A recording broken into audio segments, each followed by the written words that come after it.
আসেন ভাই।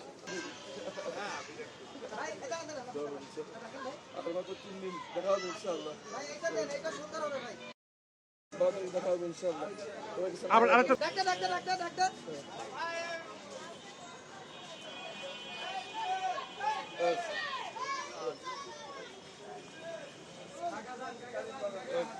আলহামদুলিল্লাহ, সারা বাংলাদেশে একটি গণজোয়ার লক্ষ্য করা যাচ্ছে এবং আমাদের এই গণজোয়ারের অগ্রভাগে রয়েছেন আমাদের নারীরা, এরপর আছে তরুণ ভোটাররা যারা কখনো ভোট দেয়নি, তারপর আছেন শ্রমজীবী মানুষরা।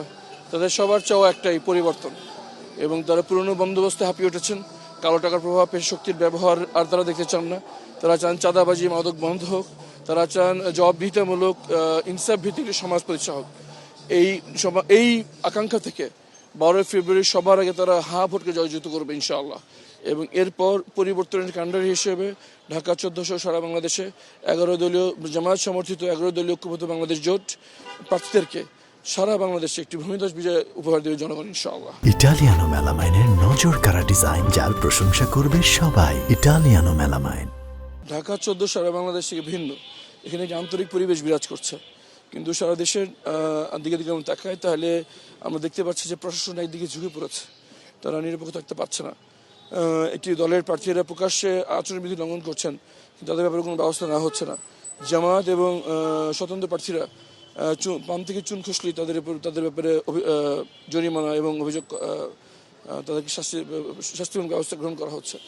বিভিন্ন জায়গায় হামলা হচ্ছে, বিশেষ করে নারী কর্মীদের উপর হয়রানি করা হচ্ছে, উত্ত্যক্ত করা হচ্ছে, রক্তাক্ত করা হচ্ছে।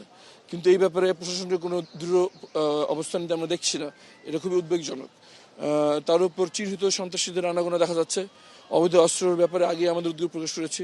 অবৈধ অস্ত্র এবং চিহ্নিত সন্ত্রাসীদেরকে গ্রেফতার এবং এগুলো উদ্ধার করতে হবে। লেভেল প্লেইং ফিল্ড নিশ্চিত করার জন্য আর মাত্র 48 ঘন্টা সময় আছে। আমরা আশা রাখতে চাই যে অন্তর্বর্তী সরকার এই ব্যবস্থা গ্রহণ করবে। এখন পর্যন্ত প্রশাসনের নিরপেক্ষতা আমাদের সবচেয়ে বড় উদ্বেগের জায়গা।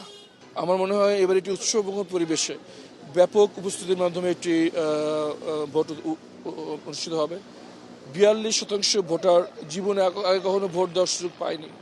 তাদের জন্য এটি খুবই আশার একটি ভোটের সুযোগ। আমার দৃঢ় বিশ্বাস ব্যাপক উপস্থিতি হবে এবং নির্বিঘ্নে নিজ স্বেচ্ছায় উৎসবমুখর পরিবেশে একটি ভোট দেওয়ার জন্য জনগণ উন্মুখ হয়ে রয়েছে। অন্তর্বর্তী সরকারকে এই নিরাপত্তা নিশ্চিত করতে হবে এবং প্রশাসনকে নিরপেক্ষ থাকতে হবে। তাই এখন একদিকে ঝুঁকলে চলবে না।